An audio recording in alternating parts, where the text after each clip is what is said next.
The matrix representation of a linear transformation, tau, from V to W is a kind of matrix snapshot of the linear transformation. It's a picture. It uniquely defines the linear transformation by giving its values on a basis, or at least the coordinate matrices of the values on a basis. And that's a kind of snapshot of the linear transformation.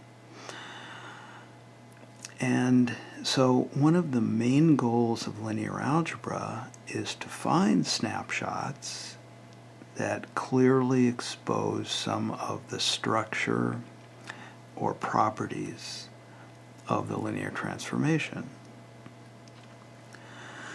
And just to continue that analogy a little bit, the ordered bases that are used for the matrix representation are sort of like the cameras that are used to take the snapshot. So let's consider an example. Here are three matrices. While it's not evident, it is true that these matrices are actually matrix representations, or snapshots if you want, of the same linear operator tau on R3, but with respect to different ordered bases. So put more succinctly, if the matrix A represents tau with respect to some ordered basis script A, then there's another ordered basis script B under which this matrix represents tau with respect to that ordered basis, and a third ordered basis C under which this matrix also represents tau with respect to this third basis.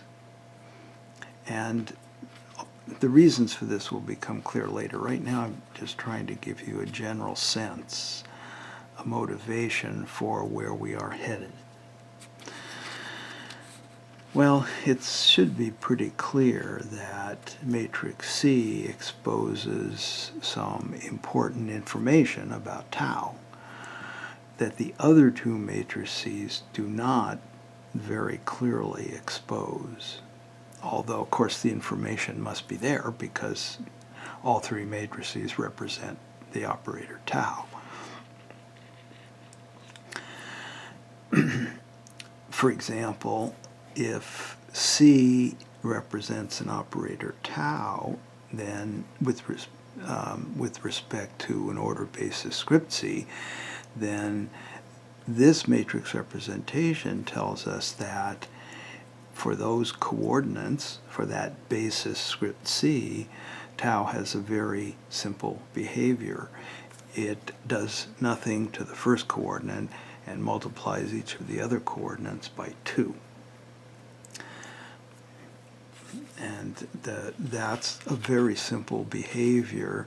We discussed this earlier when I tried to motivate for you the change of basis formula and why it was important. For some bases, the application of an operator is much simpler than for other bases. This gives the simplest possible picture of how the operator behaves on a basis. These two are much more complicated. Just to drive this point home a little bit more, this representation is by far the simplest when it comes to actually using the linear operator. Suppose that we wanted to apply tau 10 times to a vector. In other words, apply tau to the 10th power to a vector. We would like to switch to a matrix representation of tau to the 10th power so that we can simply multiply by an appropriate matrix. under the basis C, tau to the 10th power, its matrix representation under C is equal to the matrix representation of tau under C to the 10th power. We discussed this a while ago. And that's just the 10th power of this matrix, which is immediately computable. 2 to the 10th power, I happen to remember, is 1024 from my computer programming days, and so it's very simple. How would you like to compute a matrix representation of tau to the 10th power using either of these matrices? Not so nice, not even close. So it's pretty clear in this case, at least, that choosing the right basis to represent a linear operator can make life a whole lot simpler when applying the linear operator. Not just tau itself, but powers of tau or polynomials in tau. Of course, the reason this example worked so nicely is that one of the matrix representations of tau is a diagonal matrix. And it's very simple to take powers of a diagonal matrix. All you have to do is take powers of the diagonal entries. Operators that have a diagonal matrix representation are said to be diagonalizable operators. Unfortunately, not all operators are diagonalizable. If they were, we could simply say, let's figure out how to find a basis for which the representation is diagonal, and we're done. But life is more complicated than that, because not all operators are diagonalizable. And because of this, the search for simple matrix representations, such as a diagonal matrix representation, will take us in two different directions. First, we can try to find relatively simple matrix representations. They won't be diagonal necessarily, but that apply to all linear operators. For example, we will show that an operator on a complex vector space always has an upper triangular matrix representation. And that's far from diagonal, but it's a lot better than nothing. It's still got a lot of zeros, everything below the main diagonal. Unfortunately, if the base field is R, the real numbers, we can't even get to upper triangular representations necessarily. Some operators will have even diagonal representations, but many will not have even upper triangular representations. And we have to settle for something I'll temporarily call almost upper triangular matrix representations. That means there might be some non-zero entries on the main subdiagonal. So everything below the main subdiagonal is 0. Unfortunately, that's enough of a complication to make matrix algebra difficult. So that's just the nature of real vector spaces and real linear operators, because the real field is not algebraically closed. That is the reason why we can't even achieve something as moderately simple as upper triangular matrices. But the statement, the formal statement of what I just described, being able to find upper triangular matrix representations for complex linear operators and almost upper triangular matrix representations for real linear operators constitutes one of the cornerstone theorems in all of linear algebra. It's called Schurs' theorem.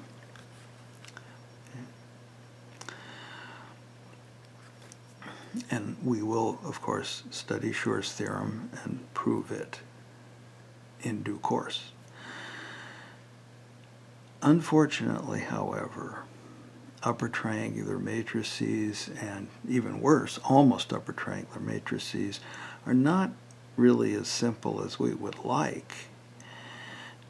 They are useful, however, and in fact, Schurs' theorem, at least in the complex case that every matrix or every linear operator has an upper triangular matrix representation with respect to an appropriately chosen basis, is possibly the most useful result in all of matrix theory. It is extremely useful. And you will see that as we go through the course. Okay? These are not my words, by the way. Those are the words of someone who is a specialist and expert in matrix theory.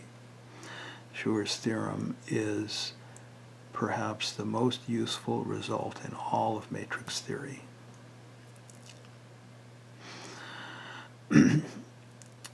Unfortunately, though, this does not give us a set of canonical forms for matrix similarity. Something we have to deal with. We discussed this maybe in the first or second lecture about canonical forms. And I mentioned that finding canonical forms for matrix similarity is quite complicated. It would have been nice if upper triangular matrices had formed a set of canonical forms for similarity, but they don't because there are too many of them. And again, this is, I recognize, quite vague at the moment. I just want to give you some perspective. One of our goals is to prove Schurs' theorem. Another of our goals is to find sets of canonical forms for similarity. Schurs' theorem is not powerful enough to do that, unfortunately, even though it is arguably one of the most important results in matrix theory. Now, another approach to this whole problem of finding simple matrix representations is to restrict the type of operators under consideration so that we can get better matrix snapshots or representations. For example, we can try to characterize those operators that are diagonalizable and then find ways to compute a diagonal matrix representation for those operators. This will lead us to another one of the cornerstone theorems of linear algebra called the spectral theorem. And as we will see eventually, it'll take a while, under a restricted type of similarity called unitary similarity, which is a good type of similarity, has nice properties, the diagonal matrices do form a set of canonical forms, with a small exception that's not critically important, and I'll go into that at the appropriate time, for the diagonalizable matrices. So every diagonalizable matrix has a unique representation as a diagonal matrix with respect to some order bases, almost unique. You can't control the order of the diagonal elements. That's where you lose complete uniqueness. But that's not a big deal. Okay, so again, don't worry if all this was a bit vague. I would suggest that you replay this short discussion a couple of times. Each time, hopefully, a little bit more will become clear to you. But the details, of course, are missing completely here. So the best thing for you to do is take with you some general sense of where we are headed. We're headed to Schurs' theorem, and later on, after that, to the spectral theorem, and then finally to deal with canonical forms for matrix similarity. In a limited, as I said before, Schurs' theorem will not get us to a canonical set of canonical forms, but the spectral theorem does in the special case of diagonal matrices, diagonalizable matrices. And let me also emphasize something I briefly said before. Life is simpler when the base field is algebraically closed. So, as with the complex field, when it's not algebraically closed, as is the case with the real field, life is more complicated, and that's going to play a major role in our future here in these lectures. Many books at this level will discuss Schurs' theorem and the spectral theorem only for complex vector spaces where life is much simpler. Schurs' theorem in particular is often only stated for complex vector spaces in books at the undergraduate level, because for real vector spaces, while the techniques are analogous, it's the same techniques, they are more complicated or more complex to actually achieve. And so the material is often left out of elementary linear algebra books, and I think that's a shame. If you can absorb the techniques behind the complex version of Schurs' theorem, you can see the analogy between those techniques and the ones used for the real case. It's not that bad, really. It all comes down, in a way, to factoring polynomials, or an appropriate polynomial known as a minimal polynomial. And in the complex case, the polynomial split, so you can factor the polynomial into a product of linear factors. In the real case, you may get stuck with some irreducible quadratic factors, and that's where the trouble comes in. And it makes life more complicated, because instead of a 1-by-1 submatrix on the diagonal, in other words, a diagonal element, you may end up with a 2-by-2. And so that dips down into the main subdiagonal. So that's how all this is connected in very loose terms. So if that's helpful at all to you, good. If not, don't worry about it too much. In fact, you may want to come back to this discussion as we get into the gritty details of Schurs' theorem in the real case especially. Before we get to all that, we've got quite a lot of other things to cover. It's difficult to organize a serious linear algebra course, because things are not quite what you might say linear. The flow is not quite linear. This is an aside just to explain why these lectures in my book are organized the way they are, and I think this is true for other books as well, is that many students at the university will take only 1/4 of a 2 or even 3/4 linear algebra sequence. So it's important to include material in the first quarter that those students may need. Some of them will be math majors, but I would strongly urge all math majors to take as much linear algebra as is being offered. But in any case, some will be math majors, others will be physics majors, or some related major. So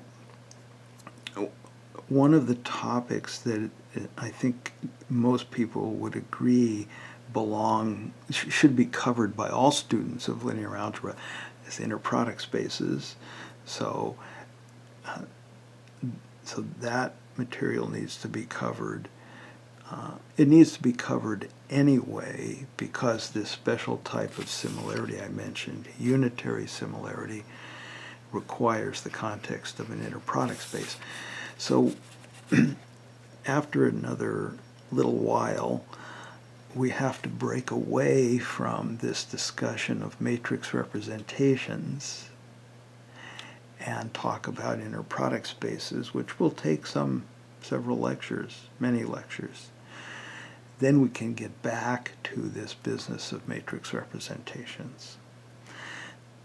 So there's, in a sense, a detour. It's not really a detour because we need the information for later, but it's a break in the flow of our discussion.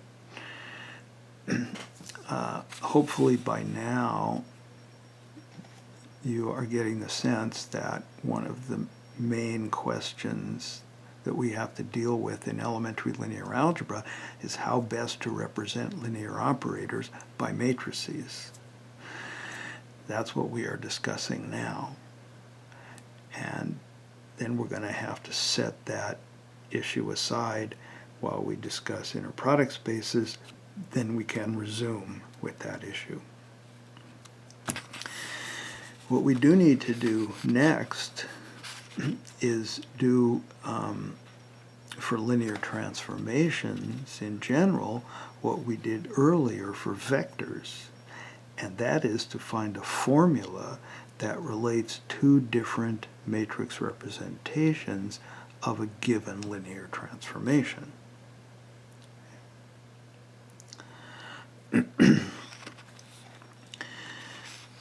We've seen that in order to change coordinate matrix representations of a vector, little v, from the b coordinates to the c coordinates, we just multiply by the change of basis matrix, mbc. So it looks like this. We want to do something similar for linear maps. So suppose that tau is a linear map from v to w, and we have two sets of ordered bases, bc, and b prime, c prime.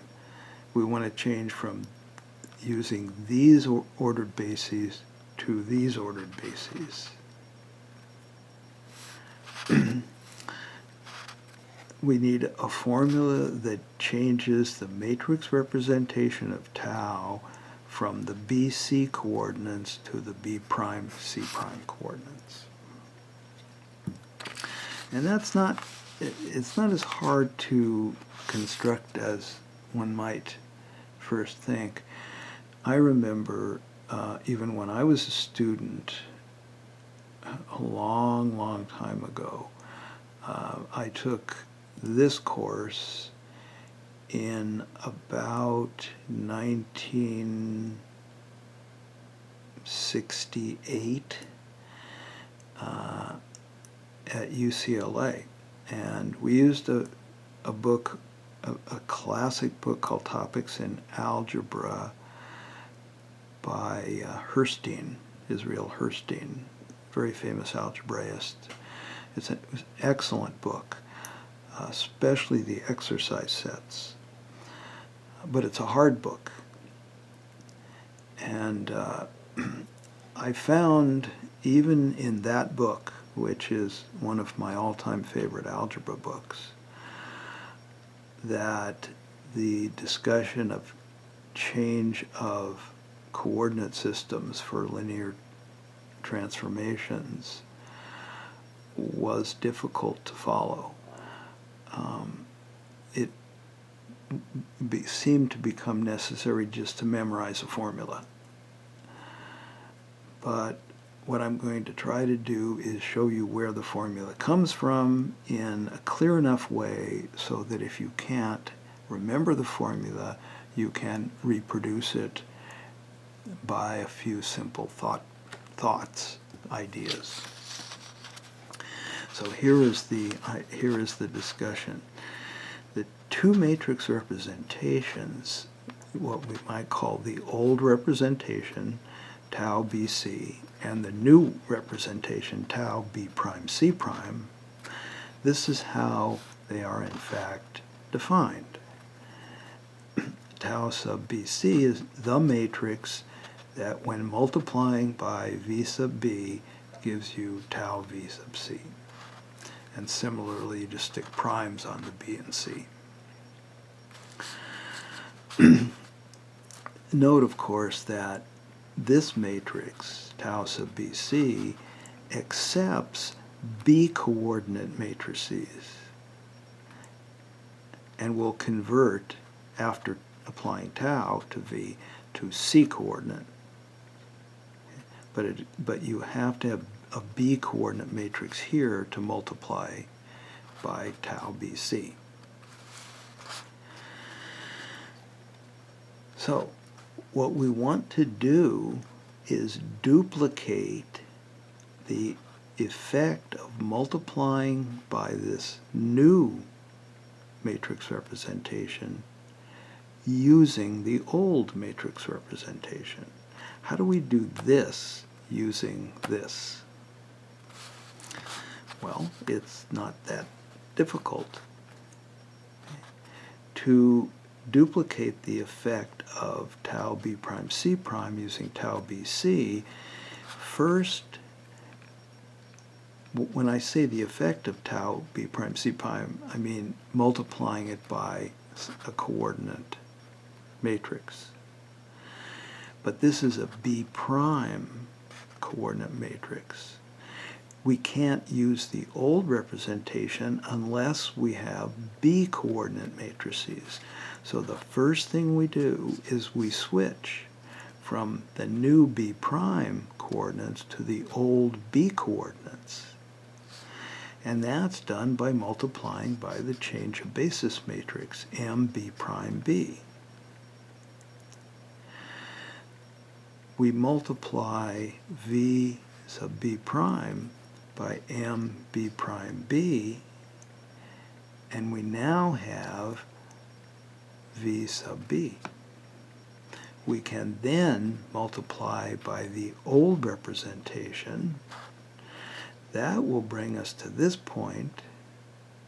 Then we need to switch back the C coordinates to the C prime coordinates, which is done by multiplying by C prime.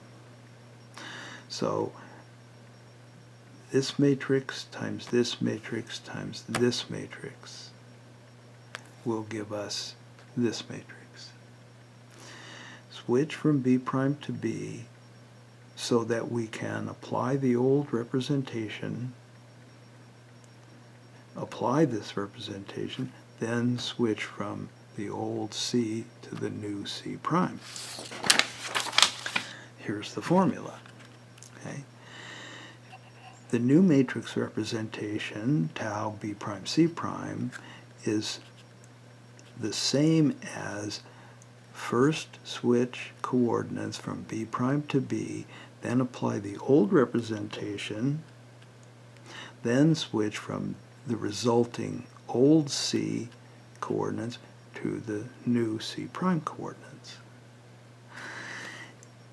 If that makes sense to you, you shouldn't have to memorize this. This is exactly what I do. When I need this formula, I go through that same reasoning. First I write Okay, need to switch from B prime to B. I first write this matrix, leaving space on the left. Then I say, oh, now I've got B coordinates, I can apply the old representation, but that's going to give me a vector in C coordinates. I need to go back to the C prime coordinates, and I'll get this. This is a critically important formula that you need to know. So if you want to memorize it, that's fine, but it's much better to understand where it came from. Anyway, this is this is the same as this. It's just a summary here. And this is what it looks like for linear operators, which will be our main focus of consideration, because Schurs' theorem and the spectral theorem are about square matrices or about linear operators. There are matrix versions and operator versions of both those two theorems. They're really the same thing, but many people consider them separate versions. For a linear operator, tau, instead of pairs of ordered bases now, we just have single ordered basis, because as we've discussed, you use the same basis for the domain and the codomain. So we have B instead of the pair BC, and we have C instead of the pair B prime C prime. I debated there's a little inconsistency, and this could have been B and B prime, but it's more traditional to use B and C, so that's what I did. In any case, this is the old basis and this is the new basis. And we want to change matrix representations from tau sub B to tau sub C. And this is the formula. It's exactly the same as this formula for these specific bases. And notice that MBC is MCB inverse. So the tau representation of tau with respect to C looks like this. MCB times matrix representation of tau with respect to the old basis. This is a switch from new to old. This is old. This goes back from old to new, and it's done by the inverse of new to old. Now, you should recognize this as having the form P inverse tau B P. And that is, of course, his matrix similarity. So there is the tie-in with the matrix similarity. This change of representation formula is intimately connected with matrix similarity, and we're going to discuss that fairly soon.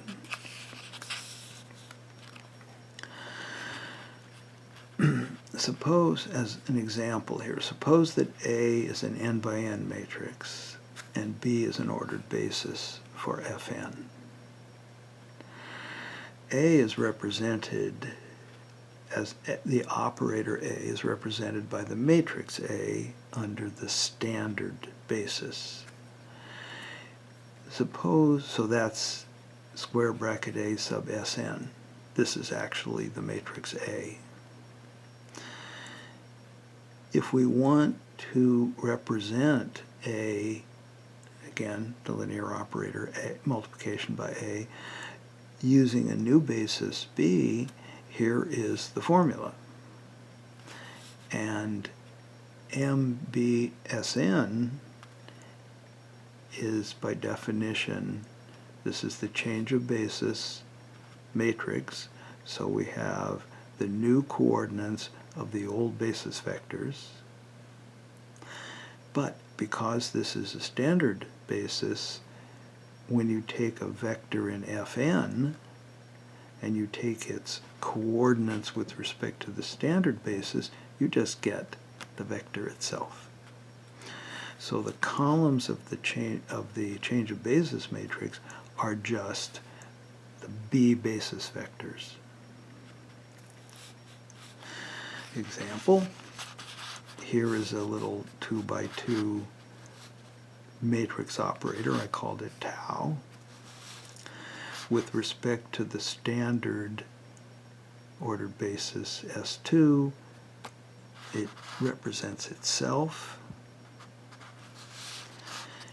To change ordered bases to this basis, I guess I could be a little more consistent here and make this a script B. And I've got to change all these so I don't make a mistake here. There's a lot of them. Okay. And as a matter of fact, I could have called this A to be more consistent with what I have up here. Okay. Anyway, so this is the standard matrix representation. It's the matrix itself. To change the ordered basis to this one, we need the change of basis matrix. And again, because this is the standard basis here, the new basis, the standard matrix for the change of basis matrix from C to S2 is just these two columns. Okay? Because it's the coordinate matrix of this vector with respect to the standard basis. So the coefficients are 1, 1, and the coefficients here are 1 and 2. The reverse change of basis from S2 to C, which is the inverse of the change of basis from matrix from C to S2, this is the inverse of this matrix. I computed that myself. Okay. So tau, the C matrix representation of tau is this formula, matrix product, get this. Same thing that we found in an earlier example.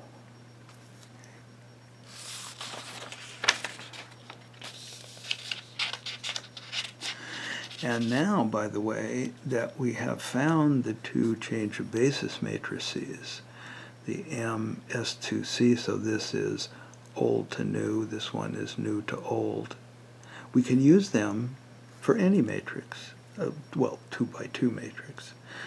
So take this operator sigma, matrix operator, also again represents itself with respect to the standard matrix, the standard basis.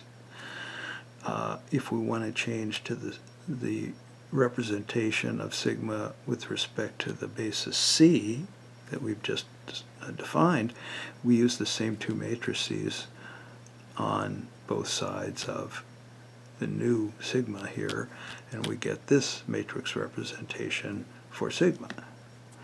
So once we get the two change of basis matrices, we have a sort of a black box situation where we can use them for any matrix, and out will pop the new representation of that matrix or matrix operator with respect to the basis C.